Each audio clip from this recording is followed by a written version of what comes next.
Amazing world of science എന്ന എൻ്റെ YouTube ചാനലിലേക്ക് നിങ്ങൾക്ക് എല്ലാവർക്കും സ്വാഗതം. ഹലോ കൂട്ടുകാരെ, പുതിയൊരു വീഡിയോയിലേക്ക് നിങ്ങൾക്ക് എല്ലാവർക്കും സ്വാഗതം. ചില കൂട്ടുകാരൊക്കെ എന്നോട് കമൻറ്റിൽ എഴുതി ചോദിച്ചിട്ടുണ്ടായിരുന്നു, തമിഴ്നാട് ഫേവറേറ്റ് അല്ലെങ്കിൽ തമിഴ്നാട്ടിൽ ഫേമസ് ആയിട്ടുള്ള ഏതെങ്കിലും ഒരു റെസിപ്പി ഒന്ന് ഉണ്ടാക്കി കാണിക്കാമോ എന്ന്. അപ്പോൾ അതിനായിട്ട് നമുക്കിന്ന് കുറച്ച് പൊങ്കൽ ഉണ്ടാക്കി നോക്കാം. അപ്പോൾ പൊങ്കൽ നിങ്ങൾ എല്ലാവരും കേട്ട് കാണും, തമിഴ്നാട്ടിൽ വളരെ ഫേമസ് ആയിട്ടുള്ളൊരു ഡിഷാണിത്. അപ്പോൾ അതിന് വേണ്ടിയിട്ട് ഞാനിവിടെ ഒരു കപ്പ് പച്ചരിയും അതുപോലെ തന്നെ ഒരു കപ്പ് ചെറുപയർ പരിപ്പ്, ഇത് മൂങ് ദാൽ എന്ന് പറയും. വേണമെങ്കിൽ ഈ ഒരു കപ്പ് പച്ചരിക്ക് അര കപ്പ് ചെറുപയറും ഉപയോഗിക്കാം. പക്ഷേ ഞാനിത് രണ്ടും തുല്യ അളവിലാണ് എടുക്കുന്നത്. അപ്പോൾ ഇതിന് ഞാൻ ചെറിയ ഒരു കുക്കറിലാണ് ഇത് തയ്യാറാക്കാൻ പോകുന്നത്. അപ്പോൾ ആദ്യം നമുക്കിതൊന്ന് വേവിച്ചെടുക്കാം. അപ്പോൾ വേവിച്ചെടുത്തതിന് ശേഷം ഈ ചെറുപയർ പരിപ്പ് വന്നിട്ട് ഞാൻ നല്ലോണം അതിൻ്റെ പച്ച മണം പോകുന്നത് വരെ ഒന്ന് ചെറുതായിട്ട് വറുത്തെടുത്തിട്ടാണ് ഇതിപ്പോൾ ഞാൻ വേവിക്കാനായിട്ട് പോകുന്നത്. അപ്പോൾ ഒരു കപ്പിന് 4 കപ്പ് വെള്ളം, 4 മടങ്ങ് വെള്ളം ഒഴിച്ചിട്ടാണ് നമ്മളിത് നല്ലോണം വേവിച്ച് കുഴച്ചെടുക്കണം.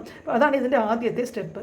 അപ്പോൾ ഇത് നല്ലോണം കഴുകി എടുത്തതിന് ശേഷം നമ്മൾ ചെറിയൊരു കുക്കറിലിട്ടിട്ട് ഞാൻ പറഞ്ഞ പോലെ വെള്ളവും ഒഴിച്ച് നമുക്കതൊരു 4 വിസിൽ വരെ ചെയ്ത് നോക്കിയിട്ട് നന്നായിട്ട് വെന്തിട്ടുണ്ടോ എന്നൊന്ന് നോക്കാം.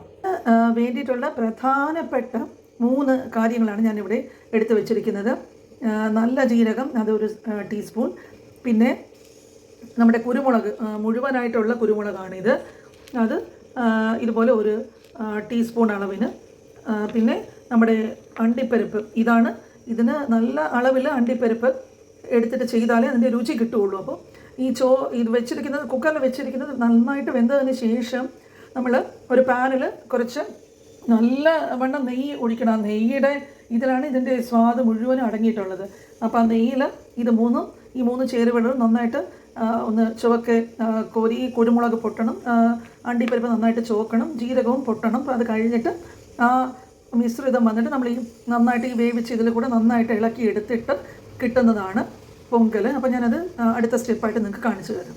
ഇതൊക്കെ കുക്കറിൽ വെന്ത് വരുന്ന സമയം നമുക്ക് ഇതിനായിട്ട് കുറച്ച് ചട്നി, തമിഴ്നാട് സ്റ്റൈലിൽ കുറച്ച് ചട്നി ഉണ്ടാക്കാം. അപ്പം അതിന് വേണ്ടിയിട്ട് തേങ്ങ അരിഞ്ഞത്, പിന്നെ പച്ചമുളക്, പിന്നെ ചെറിയ ഒരു കഷ്ണം പുളി, പിന്നെ ഇത് പൊട്ടുകടല, പിന്നെ പച്ചമുളക്, ഉപ്പ്, ഇതൊക്കെ ഇട്ടിട്ട് നമുക്ക് മിക്സിയിൽ നന്നായിട്ടൊന്ന് അരച്ചെടുക്കാം. അപ്പോൾ കണ്ടോ, ഇത് വന്ന് നന്നായിട്ട് വെന്ത് കുഴഞ്ഞ് വന്നിട്ടുണ്ട്. അപ്പോൾ ഇതാണ് ഇതിൻ്റെ പാകം. അപ്പോൾ ഈ ആവി പറക്കുന്നതായതുകൊണ്ട് അത് ക്ലിയറായിട്ട് കാണുന്നുണ്ടോ എന്നറിയില്ല, പക്ഷെ നല്ലോണം വെന്ത് ഇങ്ങനെ കുഴഞ്ഞു വരണം. അപ്പോൾ കണ്ട, ഇതിൽ നല്ലവണ്ണം നെയ്യ് ഒഴിച്ചിട്ടുണ്ട്. ഇനി നമുക്കിതിൽ ഓരോന്നായിട്ട് ഇട്ട് കൊടുക്കാം. ഇത് നന്നായിട്ട് ഈ അണ്ടിപ്പരിപ്പൊക്കെ ചുവന്ന് വരുന്നത് വരെ നല്ലോണം ഇതാണ് ഇളക്കി കൊടുത്തുകൊണ്ടിരിക്കുക. അപ്പോൾ നമുക്ക് കുരുമുളക് പൊട്ടുന്ന സൗണ്ട് കേൾക്കാം. അപ്പോൾ ഇത് ആയി കഴിഞ്ഞതിന് ശേഷം നമ്മൾ ഈ കുക്കറിൽ വെച്ചിരിക്കുന്ന ചോറും പരിപ്പും ഉള്ള മിശ്രിതം, അരിയും പരിപ്പും ഉള്ള വേവിച്ച മിശ്രിതം ഇതിലോട്ട് യോജിപ്പിച്ച് നന്നായിട്ട് ഇളക്കുക.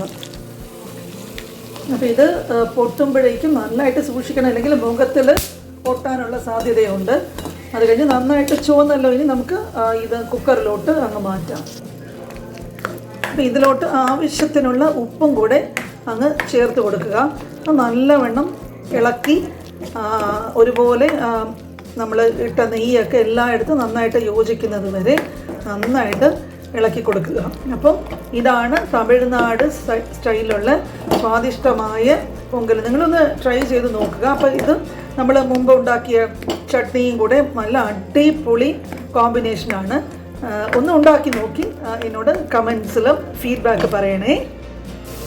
അപ്പോൾ ഇതാണ് നമ്മുടെ അടിപൊളി പൊങ്കൽ ഇവിടെ റെഡി ആയിട്ടുണ്ട്. അപ്പം തമിഴ്നാട് ഫുഡ് ഇഷ്ടപ്പെടുന്നവരൊക്കെ ഇതൊന്ന് ഉണ്ടാക്കി നോക്കുക. വളരെ രുചികരവും പെട്ടെന്ന് തന്നെ നമുക്ക് ആക്കിയെടുക്കാൻ പറ്റിയുള്ളൊരു നല്ലൊരു വിഭവമാണ്. ബ്രേക്ക്ഫാസ്റ്റിനൊക്കെ അല്ലെങ്കിൽ ഡിന്നറിനൊക്കെ ഇത് ഉണ്ടാക്കി കഴിക്കാം.